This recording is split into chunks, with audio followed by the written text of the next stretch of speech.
And we should be live. And there we are. Okay, let's do a quick sound check. I hear me? Right? Did I? Yes. I heard me? Okay, I heard me. We're good. Okay, welcome everybody to the T350 show. We're a minute or two late here, I think. Yeah, we had a little technical difficulty. My normal camera guy is in South Carolina visiting with a couple of customers. Good afternoon, James. Maxwell. Okay. So how's everybody doing? Almost Christmas. Everybody got their Christmas shopping done? I haven't bought a thing yet. Of course, I don't buy anything except for the wife. She buys everything else. And then I look surprised when we go places and people open presents because I don't know what they got either. Hey, Russ. How you doing? Hey, I didn't forget about you. That trigger went out today. So, yeah, we got a little bit of stuff going on here. Again, Christmas is almost here. Hope everybody's got their Christmas shopping done. We'll be here again next week, and then we will not be here the week between Christmas and New Year's. We are shut down for the week. Everybody's getting a little vacation here. Hey, George, you got on. Good. We're shut down between Christmas and New Year's. We're taking Monday and Tuesday off for Christmas. Everybody's taking a vacation day Wednesday, and then we're taking Thursday and Friday off for the New Year, and we're getting the whole week off.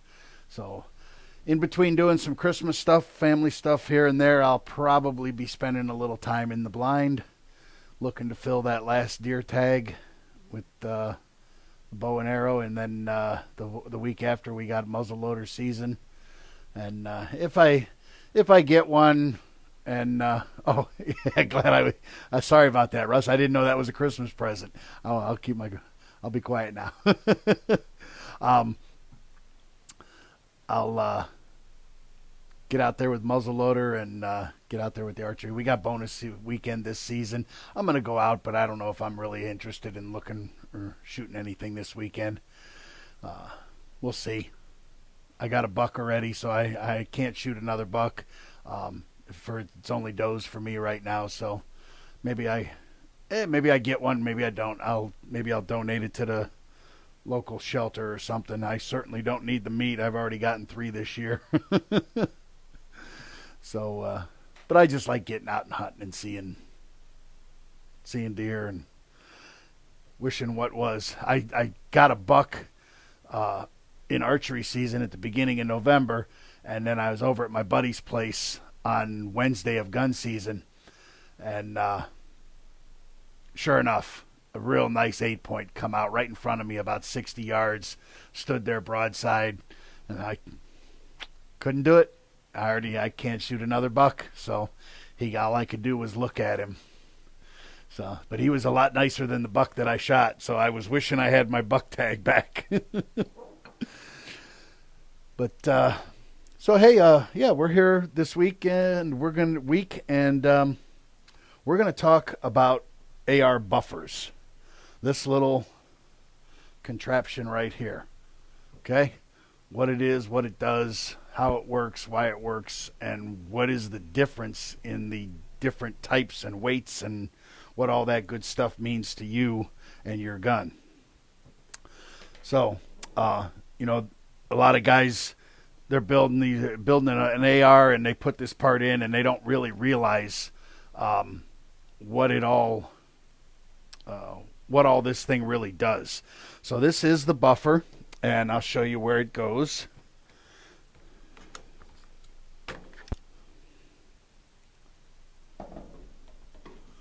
Okay, so this is the buffer tube, right? And the buffer slides back into the buffer tube.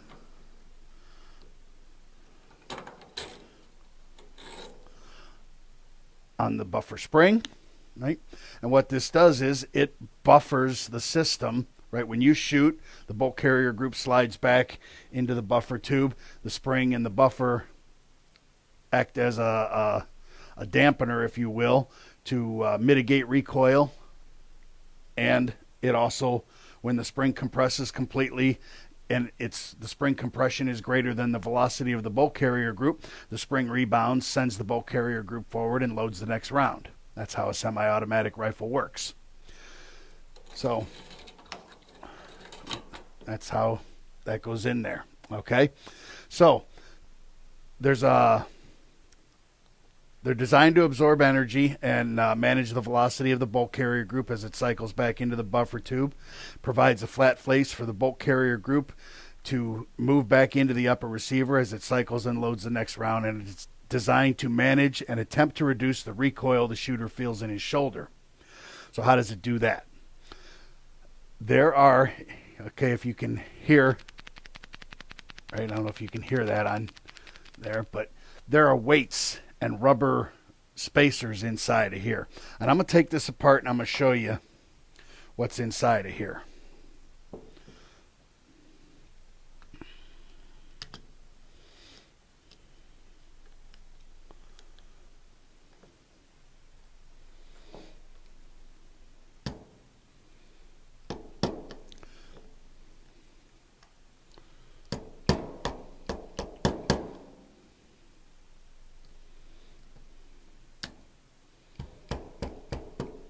Okay, you knock the drift pin out of there. And this is also how I'm going to explain to you how you can change weights inside of here, right? You just take this thing apart and you can see inside of here there are these little round steel weights, okay? And these little rubber buffer pads between them. Now that acts as the dampening system so that as the bolt carrier group is traveling back, this weight is what manages the bolt carrier group traveling backwards. The more weight you have, the slower the bolt carrier group travels backwards, or the less distance it travels backwards. So when you buy a standard off-the-shelf AR, it comes with a carbine buffer.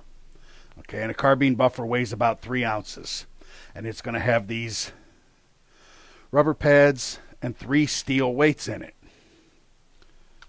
Okay, just like so. Rubber pad, steel weight, rubber pad, steel weight, rubber pad, steel weight. And then it all goes back together with just enough room for a little bit of wiggle.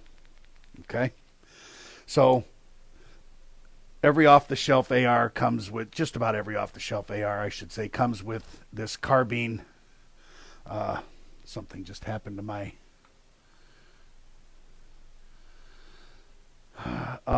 comes with a carbine buffer. This is kind of the gold standard of off-the-shelf ARs. Okay, most off-the-shelf ARs are designed overgassed. Okay, the hole in the barrel is a little bit bigger than it needs to be, and they're overgassed for functionality purposes so that they run with a variety of ammunitions and a variety of setups. The overgassing also causes excessive wear and more recoil. Okay, so in order to mitigate that recoil and that excessive wear, one of the things you can do is go to a heavier buffer. This buffer weighs 3 ounces. If you go to a heavy buffer, it weighs 3.8 ounces. And what they've done is they've taken one of these steel weights out of here and replaced it with a tungsten weight. Tungsten is significantly heavier than steel. Okay, so when you put in the heavier weight, it slows the bolt carrier group down. Okay, so it travels back slower. It travels back not quite as far, maybe. Okay, ideally what you want to do, and you can do the same thing with an adjustable gas block, is restrict the movement so that it performs but doesn't overperform. Okay, you want the bolt carrier group to travel back far enough to eject the spent round, pick up the next round, and load it, and without bottoming out. Okay, and what I mean by bottoming out is the bolt carrier group traveling all the way back, compressing the spring so completely that, and I don't know if I probably can't do it here, and I don't think I'm not, my hands aren't strong enough to do it, but where it compresses this so completely that the excess energy that is still stored in there is transferred back into your shoulder. Okay. Ideally, what you want that to what you want to happen is that spring compressed just enough so that, again, the spent round is ejected, the next round is picked up, and the bolt carrier group travels back forward. Right, Brian. The 300 blackout that we were shooting the other day, and we were shooting his 300, and it was cycling fine. And he had bought a box of subsonics, and he wanted to try these subsonic ammo in his gun. Well, what was happening was the bolt carrier group was traveling back just far enough to eject the round, but it wasn't traveling back far enough to pick up the next round because the subsonic ammo has less powder in it. Okay, so what he needs to do is take and get a lighter buffer. I'm not sure what buffer he has in that. We'd have to weigh it and see which one it is. And, maybe we take one of the weights out and replace it with a plastic spacer or something like that. Ideally, subsonics are designed to be shot with a suppressor, especially in the 300 blackout. But if you don't have a suppressor and you want to shoot subsonics, then you got to start looking at your buffer weight, because there's nothing that a gas block is going to do to fix an undergassed condition. Okay, it can fix an overgassed condition, but the only way to fix an undergassed condition is to start to lighten this thing up. Okay, so when you go to you go up to the next size, it's an H2, it's called the H2 buffer, and that buffer weighs between 4.6 and 4.7 ounces. And what they've done now is taken another steel weight out and replaced it with a tungsten. So now you have 2 tungstens and 1 steel. Pretty much standard equipment on 300 blackouts, and so you start to get into needing that much weight for your 223 pistols, right? You got a AR pistol chambered in 223. You're going to want to start using a heavier buffer, shorter barrel, less dwell time, more back pressure. So, you start to step up to the H2 buffers. Now you go to an H3 buffer. They've taken that final steel weight out and they've put all 3 tungsten weights in there, and this thing now weighs 5 to 5.4 ounces. Just like off-the-shelf AR rifles, off-the-shelf AR pistols are usually overgassed. And an overgassed pistol, these things are already overgassed by nature, and then when you overgas them for reliability, now these things they almost become violent to shoot, right? And you really, it's hard to shoot a pistol, an AR pistol, under rapid fire where you're just trying to boom, boom, boom, boom, boom, right? It starts rising, and next thing you know, 5 or 6 rounds, you're shooting up in the air because you can't control that thing. So what you want to do is probably put an adjustable gas block on it and a heavier buffer so you can work the 2 in conjunction with each other. Now you get into pistol buffer weights, like your 9mm and your 45 ACP pistol caliber ARs, right? They don't utilize a locking bolt. And it just PJ's using an H2 buffer, Nemo Arms buffer spring, tuned for the 300 back out, and adjustable gas block. Never had an issue with that combo. All right, cool. Good information. Good information. You start to get these things the 9mm, the pistol calibers, they don't have a locking bolt, delayed locking bolt. What they have is known as a blowback system, right? The pressure behind the bullet just blows the bolt carrier group back, ejects the round, and loads the next round. Well, there's an awful lot of pressure there, and it's a much heavier or much more violent system than the delayed locking bolt. So you start to get into these customized weights. The housing, they'll change the housing from aluminum to steel, and they'll fill it full of the tungsten, so you can get upwards of 8 ounces in one of these. All right, it starts to get real heavy. I don't have one here today with me, but the rifle length buffers, they're about, where this thing is about 3 inches long, the rifle buffers are about 5 inches long. They're designed to be used only with the A2 style fixed stocks. Your A2 style, your Luth ARs, your Magpul MOEs, that kind of stuff. You don't want to put the 5-inch rifle length buffer into a carbine system. One, it's not going to cycle. Your bolt carrier group can't travel back, so it's not going to work. And the other is, it could be dangerous. You just don't want to do it, right? Don't know if anything super bad could happen. I don't want to try. 8 to 10 ounce for 9 millimeter. Russ is running an 8.5 ounce, right? And that's right where the pistol buffer weight recommendations are, from 5 to 8.5 ounces. So, now, when you order some of these special stocks, and I'm going to show you something here real quick. You order some of these special stocks like this CQB brace, right? We got the CQB brace here from Odin Works. This has an extra short buffer tube, okay? So that when this thing is collapsed, it's really tiny, right? The whole thing is just that long, okay?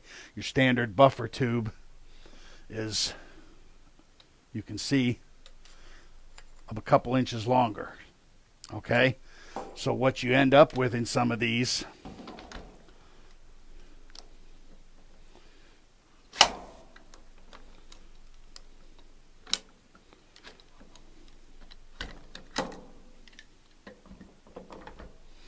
is a custom buffer.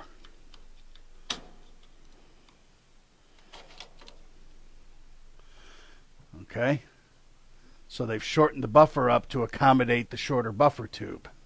Still has tungsten weight in there and the rubber buffer pads, but this thing's really heavy because it's made out of steel and it's got the tungsten, and you can feel how much heavier this thing is. Even though it's significantly smaller, it's significantly heavier than this, okay, for the pistol application. And because of the short,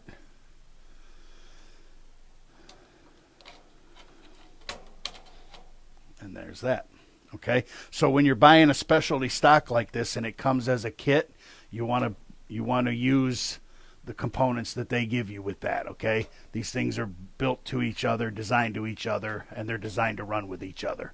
So anytime you buy something specialty like this that has all the components that come with it, you want to keep that together as a unit. Or buy the, if you want to replace parts, you got to make sure you get the right part with it, because a standard buffer is not going to work in this, just like a rifle won't work in a carbine. The carbine won't work in the short buffer tube here. Again, it's not going to work and could be dangerous. Okay.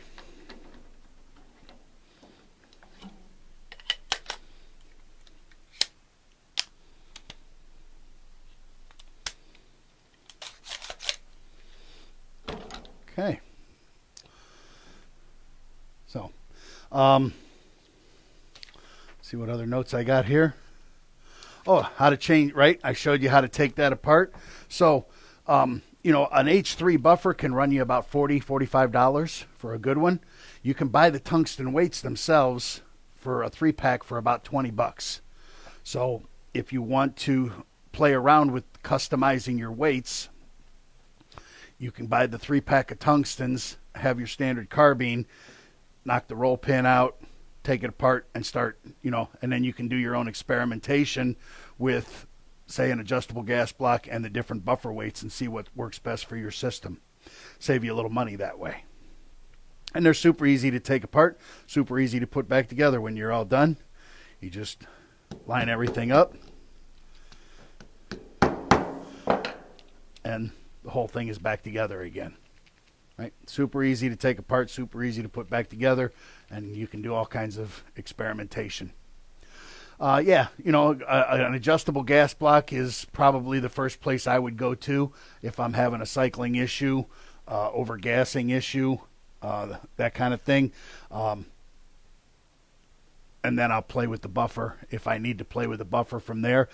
I got a 7.5 inch, excuse me, 7.5 inch pistol that I put an it was so overgassed it was just crazy, and I put an adjustable gas block on it.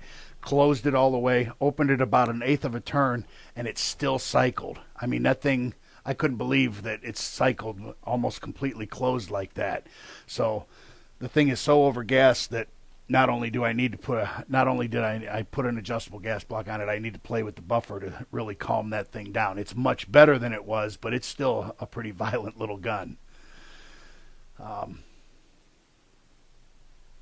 Wondered if a heavier buffer and open the gas block a little would be better. Yeah, you know what I mean? That's where you get into buying the weights, and then you can play with the settings on your gas block and play, and see which is going to work best for you. Start doing the experimentation with the one shot in a magazine, making sure that the round ejects and the last round bolt hole open stays open, right? So easy thing to do there when you got an adjustable gas block. Buy the $20 weights and start playing with them, swapping them out and seeing what works best for you. Opening the gas block, closing the gas block. The A2 style fixed stock typically has one weight inside of it.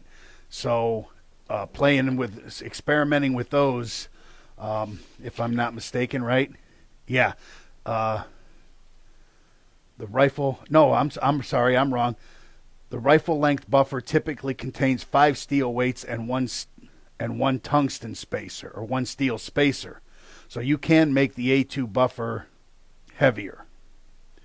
Okay, you can start putting extra weights, tungsten weights inside of that and playing with that.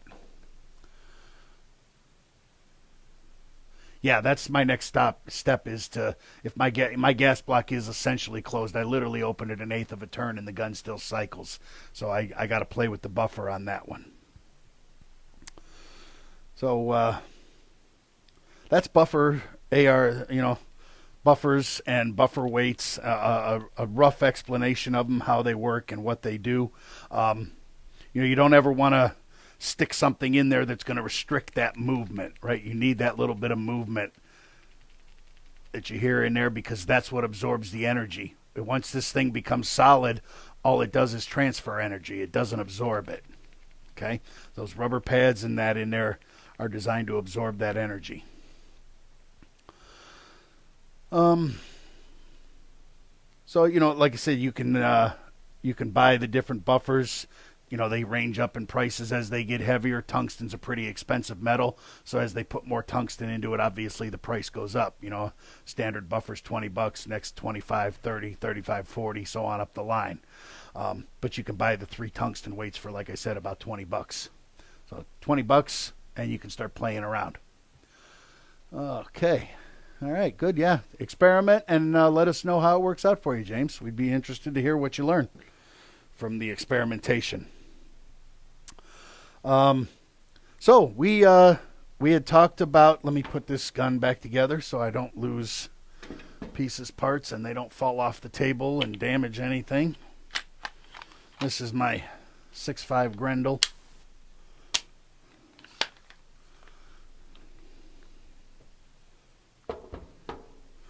Okay, so next week is our last show for the year, and it's also Christmas, and we usually do a nice giveaway for Christmas. We give away something pretty good. It's usually our best giveaway of the year, and this year is no exception. Last year we gave away a rifle kit, and I believe the gentleman that won it donated it to Russ for his Marksman for Vet campaign, and that rifle was built and given to a disabled American veteran. So this year, in keeping with that, we are giving away a 10.5-inch 5.56 pistol upper, complete upper, bolt carrier group, charging handle, flash can, micro hand stop. This thing's ready to put on a pistol lower and rock and roll for you. Okay? So if you've been watching the show today, you've been commenting and liking the show, you're in. Okay? If you're watching this show later, and you can comment and like anytime you want between now and next Tuesday's show. You got a week to get in on this, okay? If you're watching this video, share it with your friends. or don't. Hey, you maybe wanted to not share it with them, but share it with your friends. The more the merrier. And SBR that bad boy, right? There you go. I'm waiting on a I just tried to call the ATF today to check on my silencer, and I was on hold for like 20 minutes. I finally gave up. But it's been like 9 months, so I'm hoping any time now. Right? They say it's upwards of a year, but I was hoping that I'd get it sooner. I was hoping to have it by Christmas, but it's not looking that way. So probably right after the first of the year, about the time I quit thinking about it, I'll get my letter saying it's been approved and it'll show up. Yeah, I'm really anxious to have some fun with that. I put that on the 308 and see. Yeah, I didn't Form 1 it. I did a Form 4 just for my first one. I bought one at the store, and but my next one will probably be a Form 1, and I'll drill it myself and see. A buddy of mine, Jeremiah, he put one on his 350 that he Form 1'd, and it's really effective. And I wouldn't mind having one for my 350 for my hunting gun, because I shoot out of a blind sometimes, and if you're not in just the right position and that gun's not out the window, whew, and you don't have hearing protection on, you can get your ears rattled. So yeah, I wouldn't mind having a can on my 350. So my next one probably will be a Form 1. Jim, comment, throw a like up on there, comment. You're in the running to win this 10.5-inch pistol upper foundation handguard. Our micro hand stop, our flash can, our gas block. Complete, ready to go. Drop on your pistol lower or your SBR lower if you got an SBR lower, right? Yeah, I wouldn't mind trying my can on the 300 either, because, once you go into a can and you get some subsonic ammo, man, them things are quiet. They're super quiet. So looking forward to trying that thing out and having some fun with it as soon as I can get the ATF to approve me. So, okay. So next week, obviously, we're going to do the giveaway for the upper, and we're going to take a look at gun cases and range bags. We haven't done that in some time. Bring some different gun cases and range bags in here and talk about what we like and what we don't like. Got one or two flight ready. Who controls the airports? It's not the ATF. It's the